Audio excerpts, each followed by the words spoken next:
Hello guys, welcome to all in my YouTube channel. So today I will show how to write introduction in task 2 if you want to receive 7 plus band score in your real exam. So let's start. ਜਿੱਦਾਂ ਕਿ ਆਪਾਂ ਜਾਣਦੇ ਹਾਂ ਕਿ ਅੱਜ ਕੱਲ੍ਹ ਆਪਾਂ ਨੂੰ ਬੱਚਿਆਂ ਨੂੰ ਜਿਵੇਂ ਇੰਸਟੀਟਿਊਟ ਦੇ ਵਿੱਚ 3 ਮੇਨ ਚੀਜ਼ਾਂ ਸਿਖਾਈਆਂ ਜਾਂਦੀਆਂ ਕਿ ਆਪਾਂ ਇੰਟਰੋਡਕਸ਼ਨ ਇੱਦਾਂ ਲਿਖਣਾ ਆ। ਜਿਵੇਂ ਕਿ ਸਭ ਤੋਂ ਪਹਿਲਾਂ ਆਪਾਂ ਨੂੰ ਦੱਸਦੇ ਆ ਕਿ 3-4 ਲਾਈਨਾਂ ਦੀ ਜਨਰਲ ਲਾਈਨ ਲਿਖੋ, ਫਿਰ ਰੀਫਰੇਸ ਕਰੋ, ਫਿਰ ਥੀਸਿਸ ਲਾਈਨ ਲਿਖੋ। But from my way of thinking ਮੈਨੂੰ ਇਹ ਲੱਗਦਾ ਕਿ ਆਪਾਂ ਨੂੰ ਨਾ ਜਨਰਲ ਲਾਈਨ ਲਿਖਣੀ ਅਵੋਇਡ ਕਰਨੀ ਚਾਹੀਦੀ ਆ, ਕਿਉਂਕਿ ITP ਦੀ ਓਫੀਸ਼ੀਅਲ ਵੈਬਸਾਈਟ 'ਤੇ ਜੇਕਰ ਆਪਾਂ ਜਾ ਕੇ ਦੇਖੀਏ ਤਾਂ ਉੱਥੇ ਸਿੱਧਾ ਸਿੱਧਾ ਲਿਖਿਆ ਆ ਕਿ ਆਪਾਂ ਨੂੰ ਜਨਰਲ ਲਾਈਨ ਨਹੀਂ ਲਿਖਣੀ ਚਾਹੀਦੀ, ਕਿਉਂਕਿ ਸਿੱਧੀ ਜਿਹੀ ਟੈਂਪਲੇਟ ਆ ਅਤੇ ਥੋੜ੍ਹਾ ਜਿਹਾ ਨਾ ਇਰਰੈਲੀਵੈਂਟ ਜਿਹਾ ਲੱਗਦਾ ਆ। ਅਤੇ ਸਭ ਤੋਂ ਪਹਿਲਾਂ ਤਾਂ ਅਵੋਇਡ ਕਰੋ ਜਨਰਲ ਲਾਈਨ ਨੂੰ ਲਿਖਣੀ। ਤੁਸੀਂ ਮਤਲਬ ਜਾਣਦੇ ਹੋਵੋਗੇ ਕਿ ਆਪਾਂ ਨੂੰ ਕਈ ਵਾਰੀ ਨਾ ਮਤਲਬ ਟਾਸਕ ਆਪਾਂ ਨੂੰ ਹੋਰ ਦਿੱਤਾ ਹੁੰਦਾ ਕਿਸੇ ਬਾਰੇ, ਮੰਨ ਲਓ ਕੋਈ ਟੈਕਨੋਲੋਜੀ 'ਤੇ ਟਾਸਕ ਦਿੱਤਾ ਹੈ ਨਾ, ਉਹਨਾਂ ਨੇ ਪੁੱਛਿਆ ਕੁਛ ਹੋਰ ਹੁੰਦਾ ਤਾਂ ਆਪਾਂ ਪਹਿਲਾਂ ਤਾਂ ਉਹਦੀ ਇੰਪੋਰਟੈਂਸ ਦੱਸਦੇ ਹਾਂ 2-3 ਲਾਈਨਾਂ ਵਿੱਚ, ਮਤਲਬ ਟੈਕਨੋਲੋਜੀ ਪਲੇਜ਼ ਐਨ ਇੰਪੋਰਟੈਂਟ ਰੋਲ ਹੈ ਨਾ, ਅਤੇ ਇਹ ਚੀਜ਼ ਨੂੰ ਅਵੋਇਡ ਕਰੋ। ਅਤੇ ਸੈਕਿੰਡ ਆਪਾਂ ਲਿਖਣੀ ਆ ਰੀਫਰੇਸ ਹੈ ਨਾ, ਰੀਫਰੇਸ ਕਰਨਾ ਆ ਬਟ ਵਧੀਆ ਐਕੂਰੇਟ ਵੇ ਦੇ ਨਾਲ ਕਰਨਾ ਹੈ ਅਤੇ ਐਕੂਰੇਟ ਵੋਕੈਬਲਰੀ ਯੂਜ਼ ਕਰਨੀ ਆ। ਜਿਵੇਂ ਕਿ ਆਪਾਂ ਪਿੱਪਲ ਨੂੰ ਲਿਖ ਸਕਦੇ ਹਾਂ ਹਿਊਮਨਸ, ਅਤੇ ਮਾਸਿਸ, ਜਿਵੇਂ ਕਿ ਪਿੱਪਲ ਨੂੰ ਕਈ ਲੋਕ ਮਾਸਿਸ ਲਿਖਦੇ ਆ, ਤਾਂ ਇਸ ਚੀਜ਼ ਨੂੰ ਅਵੋਇਡ ਕਰਨਾ ਆ। ਅਤੇ ਨੈਕਸਟ ਥੀਸਿਸ ਲਾਈਨ, ਇਹ ਬਹੁਤ ਮੇਨ ਚੀਜ਼ ਆ, ਕਿਉਂਕਿ ਨਾ ਮੈਂ ਕਈ ਬੱਚਿਆਂ ਦੀ ਮਤਲਬ ਨੋਟਬੁੱਕ ਤੋਂ ਦੇਖੇ 3-4 ਲਾਈਨਾਂ ਦੀ ਉਹਨਾਂ ਦੀ ਥੀਸਿਸ ਲਾਈਨ ਹੀ ਹੁੰਦੀ ਹੈ। ਤਾਂ ਥੀਸਿਸ ਲਾਈਨ ਨਾ ਆਪਣੀ ਸ਼ਾਰਟ ਐਂਡ ਸਿੰਪਲ ਹੋਣੀ ਚਾਹੀਦੀ ਆ। ਤਾਂ ਮੈਂ ਤੁਹਾਨੂੰ ਅੱਗੇ ਜਾ ਕੇ ਦੱਸੂੰਗੀ ਕਿ ਆਪਾਂ ਥੀਸਿਸ ਲਾਈਨ ਕਿੱਦਾਂ ਲਿਖਣੀ ਆ, ਆਪਾਂ ਰੀਫਰੇਸ ਕਿੱਦਾਂ ਕਰਨਾ, ਅਤੇ ਜਨਰਲ ਲਾਈਨ ਤਾਂ ਲਿਖਣੀ ਹੀ ਨਹੀਂ, ਕਿਉਂਕਿ ਨਾ ਮਤਲਬ ਜਨਰਲ ਲਾਈਨ ਦੇ ਨਾਲ ਥੋੜ੍ਹਾ ਜਿਹਾ ਔਡ ਲੱਗਦਾ ਅਤੇ ਆਪਣਾ ਟੋਟਲ 10-15 ਲਾਈਨਸ ਦਾ ਹੋ ਜਾਂਦਾ ਆ। ਅਤੇ ਬਿਲਕੁਲ ਨਾ ਆਪਣਾ ਸਵੀਟ ਐਂਡ ਸਿੰਪਲ ਹੋਣਾ ਚਾਹੀਦਾ ਇੰਟਰੋਡਕਸ਼ਨ, ਅਤੇ ਇੰਪਰੈਸਿਵ ਵੀ ਹੋਣਾ ਚਾਹੀਦਾ। ਮੰਨਦੇ ਹਾਂ ਕਿ ਇੰਪਰੈਸਿਵ ਹੋਣਾ ਚਾਹੀਦਾ, ਵਿੱਚ ਵਕੈਬ ਹੋਣੀ ਚਾਹੀਦੀ ਆ ਅਤੇ ਸਟਰਕਚਰਸ ਵਗੈਰਾ ਹੋਣੇ ਚਾਹੀਦੇ ਆ, ਬਟ ਇਰਰੈਲੀਵੈਂਟ ਵਰਡਸ ਨਹੀਂ ਯੂਜ਼ ਕਰਨੇ ਅਤੇ ਬਹੁਤ ਜ਼ਿਆਦਾ ਲੈਂਥ ਨਹੀਂ ਬਣਾਉਣੀ। ਅਤੇ ਆਓ ਆਪਾਂ ਦੇਖਦੇ ਹਾਂ ਕਿ ਆਪਾਂ ਇੰਟਰੋਡਕਸ਼ਨ ਕਿੱਦਾਂ ਲਿਖ ਸਕਦੇ ਹਾਂ ਵਧੀਆ ਐਕੂਰੇਟ ਵੇ ਦੇ ਨਾਲ। So let's start. ਤਾਂ ਇਸ ਆਪਣੇ ਸਾਹਮਣੇ ਨਾ ਸਟੇਟਮੈਂਟ ਪਈ ਆ। Some people say that individuals who make a lot of money are most successful, and others think that who contributes to society like scientists and teachers are more successful. ਮਤਲਬ ਇਹ ਆਪਾਂ ਨੂੰ ਐਸੇ ਦਿੱਤਾ ਆ, discuss both views and give your opinion. ਇਹਦਾ ਮਤਲਬ ਇਹ ਆ ਕਿ ਕਈ ਲੋਕ ਇਹ ਮੰਨਦੇ ਆ ਕਿ ਜਿਹੜੇ ਜ਼ਿਆਦਾ ਮਨੀ ਬਣਾਉਂਦੇ ਆ, ਮਤਲਬ ਜਿਹੜੇ ਰਿਚ ਪੀਪਲ ਹੁੰਦੇ ਆ ਉਹ ਜ਼ਿਆਦਾ ਸਕਸੈਸਫੁਲ ਹੁੰਦੇ ਆ, ਅਤੇ ਦੂਜੇ ਮੰਨਦੇ ਆ ਕਿ ਜਿਹੜੇ ਸੁਸਾਇਟੀ ਨੂੰ ਕੰਟਰੀਬਿਊਟ ਕਰਦੇ ਆ ਲਾਈਕ ਟੀਚਰ ਹੁੰਦੇ ਆ ਜਾਂ ਫਿਰ ਸਾਇੰਟਿਸਟ ਹੁੰਦੇ ਆ ਉਹ ਜ਼ਿਆਦਾ ਸਕਸੈਸਫੁਲ ਹੁੰਦੇ ਆ। ਮਤਲਬ ਇਹਨਾਂ ਦੋਵਾਂ ਚੀਜ਼ਾਂ 'ਚ ਕੰਪੈਰੀਜ਼ਨ ਵਾਲੀ ਗੱਲ ਹੋ ਗਈ ਨਾ, ਅਤੇ ਕੰਪੈਰੀਜ਼ਨ 'ਚ ਮੈਂ ਤੁਹਾਨੂੰ ਬਹੁਤ ਵਧੀਆ ਸਟਰਕਚਰ ਦੱਸੂੰਗੀ। ਜਿੱਥੇ ਵੀ ਕੰਪੈਰੀਜ਼ਨ ਵਾਲੀ ਲਾਈਨ ਆ ਜਾਏ, ਮਤਲਬ ਲਾਈਨਸ ਆ ਜਾਣ, ਠੀਕ ਆ, ਤਾਂ ਉੱਥੇ ਆਪਾਂ ਉਹ ਸਟਰਕਚਰ ਜ਼ਰੂਰ ਯੂਜ਼ ਕਰ ਸਕਦੇ ਹਾਂ। ਅਤੇ ਨੈਕਸਟ ਆਪਾਂ ਥੀਸਿਸ ਲਾਈਨ ਲਿਖਣੀ ਆ, discuss both views and give your opinion. ਮੈਂ ਨਾ ਕਈ ਵਾਰੀ ਵੇਖਿਆ ਕਿ ਡਿਸਕਸ ਬੋਥ ਵਿਊਜ਼ ਦੇ ਵਿੱਚ ਨਾ ਬੱਚੇ ਸਿਰਫ ਦੱਸਦੇ ਆ ਕਿ ਜਿਵੇਂ this essay will intend to articulate both the views, ਠੀਕ ਆ, ਬਟ ਉਹ ਦੱਸਦੇ ਨਹੀਂ ਕਿ ਮੈਂ ਅਗਰੀ ਕਿਹਦੇ ਨਾਲ ਆ। ਉਹਨਾਂ ਨੇ ਇਹ ਪੁੱਛਿਆ ਵੀ ਡਿਸਕਸ ਬੋਥ ਵਿਊਜ਼, ਹਾਂ ਮੈਂ ਡਿਸਕਸ ਕਰੂੰਗਾ, ਅਤੇ ਪਰ ਮੈਂ ਆਪਦਾ ਅਗਰੀ ਮਤਲਬ ਮੇਰੇ ਪੁਆਇੰਟ ਆਫ ਵਿਊ ਦੇ ਨਾਲ ਕਿਹੜਾ ਪੁਆਇੰਟ ਵਧੀਆ ਆ ਹੈ ਨਾ, ਤਾਂ ਆਪਾਂ ਉਹ ਦੱਸਦਾ ਮਤਲਬ ਮੈਂ ਕਿਹੜੇ ਪੁਆਇੰਟ ਦੇ ਨਾਲ ਆ, ਤਾਂ ਆਪਾਂ ਉਹ ਵੀ ਦੱਸਣਾ ਹੁੰਦਾ ਆ। ਅਤੇ ਆਓ ਦੇਖਦੇ ਹਾਂ ਆਪਾਂ ਕਿੱਦਾਂ ਲਿਖਦੇ ਹਾਂ ਇੰਟਰੋਡਕਸ਼ਨ।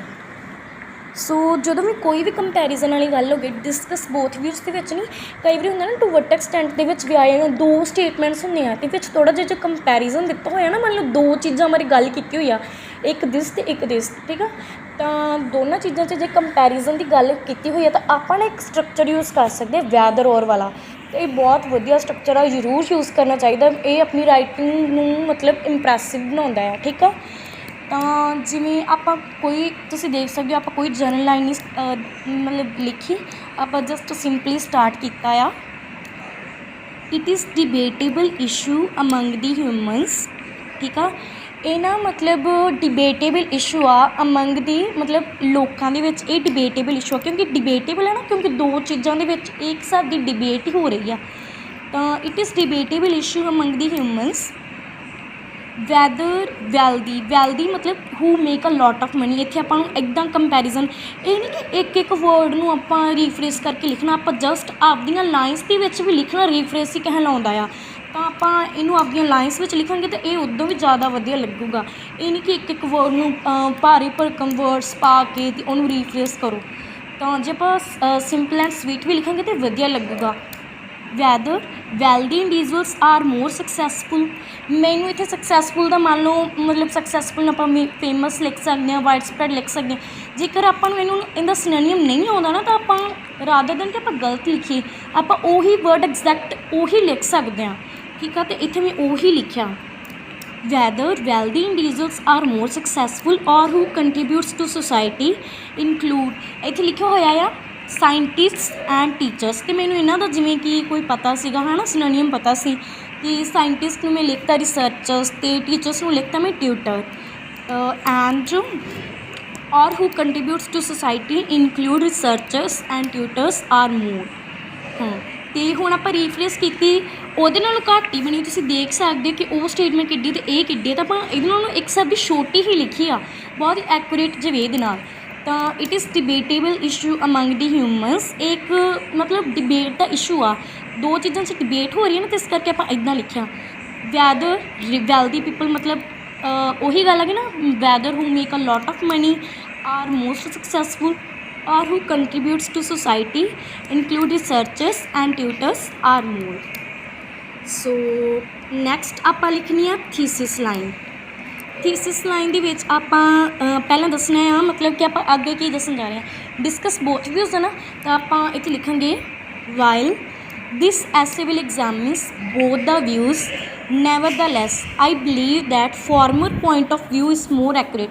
ਮਤਲਬ ਮੈਂ ਪਹਿਲੇ ਪੁਆਇੰਟ ਆਫ ਵਿਊ ਦੇ ਨਾਲ ਮਤਲਬ ਮੈਨੂੰ ਲੱਗਦਾ ਕਿ ਪਹਿਲਾ ਪੁਆਇੰਟ ਆਫ ਵਿਊ ਜਿਹੜਾ ਫਾਰਮਰ ਹੈ ਨਾ, ਜਿਵੇਂ ਕਿ ਜਿਹੜੇ ਲੋਕ ਜ਼ਿਆਦਾ ਪੈਸਾ ਕਮਾਉਂਦੇ ਆ ਉਹ ਜ਼ਿਆਦਾ ਮਤਲਬ ਉਹ ਵਾਲਾ ਪੁਆਇੰਟ ਆਫ ਵਿਊ ਜ਼ਿਆਦਾ ਐਕੂਰੇਟ ਹੈ। ਮਤਲਬ ਡਿਸਕਸ ਦੋਵੇਂ ਵਿਊ ਕਰੂਗਾ ਹੈ ਨਾ, ਮਤਲਬ ਐਗਜ਼ਾਮਿਨ ਦੋਵੇਂ ਵਿਊ ਕਰੂਗਾ।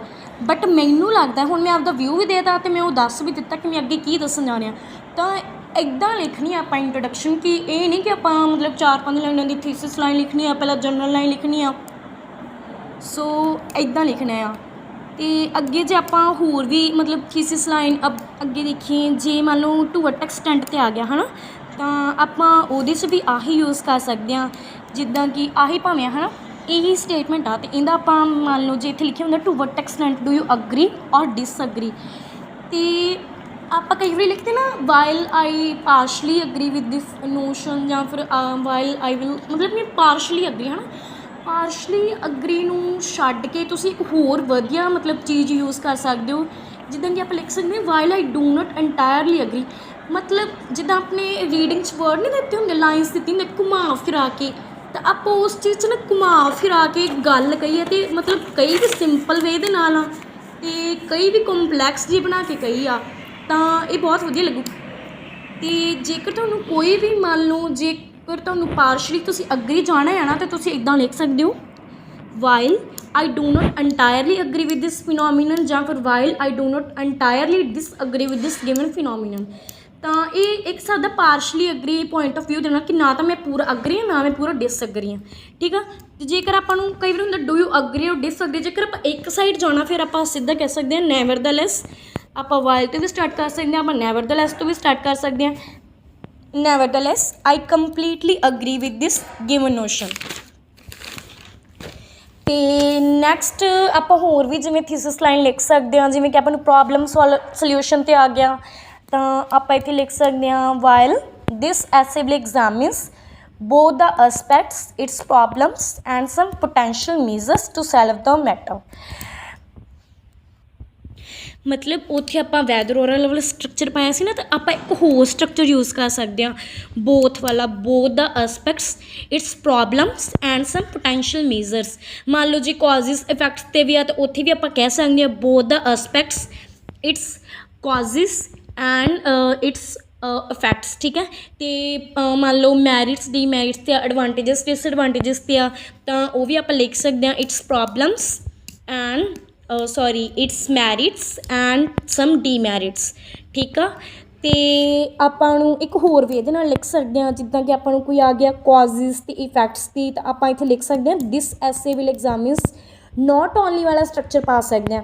ਇੱਕ ਆਪਣਾ ਵੈਦਰ ਔਰ ਵਾਲਾ ਹੋ ਗਿਆ, ਇੱਕ ਆਪਣਾ ਬੋਥ ਵਾਲਾ ਹੋ ਗਿਆ। ਬੋਥ ਦਾ ਮੈਂ ਤੁਹਾਨੂੰ ਇੱਥੇ ਮਤਲਬ ਲਿਖਿਆ ਵੀ ਹੋਇਆ ਕਿ ਆਪਾਂ ਕਿੱਦਾਂ ਯੂਜ਼ ਕਰ ਸਕਦੇ ਹਾਂ, ਠੀਕ ਆ। ਅਤੇ ਇੱਥੇ ਆਪਾਂ ਨੋਟ ਓਨਲੀ ਬਟ ਆਲਸੋ ਵਾਲਾ ਵੀ ਸਟਰਕਚਰ ਯੂਜ਼ ਕਰ ਸਕਦੇ ਹਾਂ। ਦਿਸ essay will examine not only the reasons associated with this issue but also analyze its adverse impacts, ਠੀਕ ਆ। ਤਾਂ ਇੱਦਾਂ ਆਪਾਂ ਸਾਰੀਆਂ ਥੀਸਿਸ ਲਾਈਨ ਅਲੱਗ-ਅਲੱਗ, ਹਰ ਇੱਕ ਐਸੇ ਦੀ ਅਲੱਗ-ਅਲੱਗ ਥੀਸਿਸ ਲਾਈਨ ਹੋਵੇ ਅਤੇ ਹੋਵੇ ਵੀ ਬਹੁਤ ਐਕੂਰੇਟ ਵੇ ਦੇ ਨਾਲ, ਮਤਲਬ ਡਿਫਾਈਨ ਕੀਤੀ ਹੋਈ ਹੋਵੇ, ਠੀਕ ਆ। ਇਹ ਨਹੀਂ ਕਿ ਮਤਲਬ ਇਨ ਦੀ ਫੋਰਥ ਕਮਿੰਗ ਪੈਰਾਗ੍ਰਾਫ, ਇਨ ਦੀ ਅਪਕਮਿੰਗ ਪੈਰਾਗ੍ਰਾਫ ਮੈਂ ਆਹ ਕਰੂੰਗਾ ਮਤਲਬ 4-5 ਲਾਈਨਾਂ ਦੀ ਨਹੀਂ ਬਣਾਉਣੀ, ਜਸਟ ਸਿੰਪਲ ਜਿਹੀ ਲਿਖਣੀ ਆ ਕਿ ਉਹਨੂੰ ਵੀ ਪੜ੍ਹਨ 'ਚ ਵਧੀਆ ਲੱਗੇ, ਇੰਪ੍ਰੈਸਿਵ ਜਿਹੀ ਲੱਗੇ, ਠੀਕ ਆ। ਇਹਦੇ 'ਚ ਆਪਾਂ ਤੁਸੀਂ ਦੇਖਿਆ ਕੋਈ ਵੋਕੈਬਲਰੀ ਦਾ ਵੱਡਾ ਵਰਡ ਨਹੀਂ ਪਾਇਆ, ਕੋਈ ਆਪਾਂ ਜ਼ਿਆਦਾ ਕੀਤਾ ਨਹੀਂ, ਬਟ ਫਿਰ ਵੀ ਤੁਸੀਂ ਈਜ਼ਲੀ ਇੱਦਾਂ ਕਰਕੇ 7+ ਬੈਂਡ ਸਕੋਰ ਗੈਟ ਕਰ ਸਕਦੇ ਹੋ। ਸੋ ਆਈ ਹੋਪ ਤੁਹਾਨੂੰ ਵੀਡੀਓ ਪਸੰਦ ਆਈ ਹੋਊਗੀ। So please like, subscribe and share my channel, ਤਾਂ ਕਿ ਮੈਂ ਹੋਰ ਵਧੀਆ ਵੀਡੀਓ ਬਣਾਵਾਂ। ਅਤੇ ਮੈਂ ਸੋਚਿਆ ਸੀ ਕਿ ਮੈਂ ਅੱਗੇ ਸਾਰੇ ਡਿਫਾਈਨ ਕਰੂੰਗੀ ਕਿ ਆਪਾਂ BP ਪੈਰਾਗ੍ਰਾਫਸ ਕਿੱਦਾਂ ਕਰ ਸਕਦੇ ਹਾਂ, ਆਪਾਂ ਟਾਈਮ ਨੂੰ ਕਿੱਦਾਂ ਮੈਨੇਜ ਕਰ ਸਕਦੇ ਹਾਂ ਰਾਈਟਿੰਗ 'ਚ, ਜਿਵੇਂ ਕਿ ਜਸਟ ਵਿਦਇਨ 25 ਮਿੰਟਸ ਆਪਾਂ ਟਾਸਕ 2 ਆਪਦਾ ਕੰਪਲੀਟ ਕਰ ਲਈਏ, ਤਾਂ ਮੈਂ ਸਾਰਾ ਡਿਫਾਈਨ ਕਰੂੰਗੀ। ਸੋ ਪਲੀਜ਼ ਮੈਨੂੰ ਸਬਸਕ੍ਰਾਈਬ ਕਰੋ ਐਂਡ ਲਾਈਕ ਕਰੋ, ਸੋ ਤਾਂ ਕਿ ਮੈਂ ਵਧੀਆ ਹੋਰ ਵੀਡੀਓਜ਼ ਬਣਾ ਸਕਾਂ ਰਿਗਾਰਡਿੰਗ ਦਿਸ।